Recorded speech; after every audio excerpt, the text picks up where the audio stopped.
ছবি আঁকার জন্য সাধারণত ব্যবহার করা হয় রং তুলি কিংবা রং পেন্সিল। কেউ আঁকেন রঙিন ছবি, আবার কেউ আঁকেন পেন্সিল স্কেচ। কিন্তু এই শিল্পী তার বিপরীত, টাইপরাইটার দিয়ে ফুটিয়ে তোলেন নানা শিল্পকর্ম। কিন্তু ভাবছেন কিভাবে? একসময়ের জনপ্রিয় টাইপরাইটার, যা দিয়ে টাইপ করা হয় নানা লেখা। এই শিল্পীও টাইপরাইটারে লিখেন, কিন্তু একটু ভিন্ন পন্থায়। তিনি লেখাগুলোকেই বানিয়ে ফেলেন এক একটি শিল্পকর্ম। যুক্তরাজ্য ভিত্তিক ব্রিটিশ শিল্পী জেমস কুক, তিনি তার পুরনো টাইপরাইটার দিয়ে হাজার হাজার অক্ষর ও চিহ্ন ব্যবহার করে তৈরি করেন চমৎকার সব শিল্প। ভিডিওতে দেখা যায় কুক মনোযোগ সহকারে টাইপ করছেন একটি মানুষের প্রতিকৃতি, যা ছিল আমেরিকান ঔপন্যাসিক এবং ছোট গল্পকার আর্নেস্ট হেমিংওয়ের। এভাবে নানা অক্ষর আর চিহ্নের গাঁথনিতে তিনি এঁকেছেন মোনালিসা, ভ্যান গগের সব প্রতিকৃতি, মার্কাস অরেলিয়াস, ফ্রিদা কাহলো সহ নানা প্রতিকৃতি।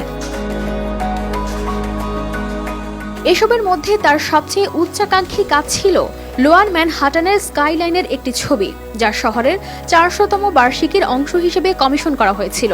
কুক বলেন, এটি শেষ করতে আমার প্রায় 2 থেকে 3 মাস সময় লেগেছে এবং এতে প্রায় 1 মিলিয়ন স্বতন্ত্র টাইপ করা অক্ষর, সংখ্যা ও বিরাম চিহ্ন রয়েছে। জেমস কুক যখন এ-লেভেল আর্ট নিয়ে পড়াশোনা করেছিলেন, তখন শুরু করেন টাইপরাইটারের কাজ। তখন স্কুল থেকে বলা হয়েছিল কিভাবে যুগে যুগে শিল্পীরা প্রযুক্তি ব্যবহার করেছেন তা দেখতে। এরপর প্রথমে তিনি ডেভিড হকনির কাজ নিয়ে জানেন, যিনি ব্যবহার করতেন ফ্যাক্স মেশিন। কিন্তু পরে তিনি একটি টাইপরাইটার হাতে পেয়ে শিল্পী পল স্মিথের কাজ দেখেন, যিনি টাইপরাইটার ব্যবহার করে তৈরি করতেন চমৎকার সব শিল্পকর্ম।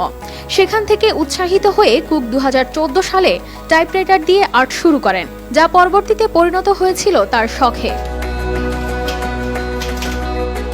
এরপর থেকে কুক সংগ্রহ করেছেন 60টিরও বেশি টাইপরাইটার, যেখানে তার সবচেয়ে মূল্যবান যন্ত্রগুলোর মধ্যে একটি হলো শিট মিউজিক প্রিন্ট করার জন্য ব্যবহৃত একটি ডিভাইস। এটির বিশেষত্ব হলো এতে বর্ণমালার পরিবর্তে বাদ্যযন্ত্রের নোট রয়েছে, তাই এটি সঙ্গীতজ্ঞদের শিট মিউজিক লেখার উন্নতি করার জন্য তৈরি করা হয়েছিল এবং এটি একটি অত্যন্ত বিরল যন্ত্র। কুক বছরে প্রায় 150 আর্টওয়ার্ক তৈরি করতে পারেন এবং সেগুলো বিক্রি করেন তার ওয়েবসাইটের মাধ্যমে। কুক বলেন, সাধারণত একটি ছোট আকারের ছবি, যেমন আমার পেছনের ছবিগুলি, 1 সপ্তাহের মধ্যে শেষ করা যায়, কিন্তু আমি একটি কাজে 2 থেকে 3 মাস সময় ব্যয় করেছি। তবে টাইপরাইটার ব্যবহার করে শিল্পকর্ম তৈরির মাধ্যমে কুক মানুষকে মনে করিয়ে দিতে চান যে কিছু প্রযুক্তি কখনো মারা যাবে না। কানিস ফাতেমা শিমু, RTV।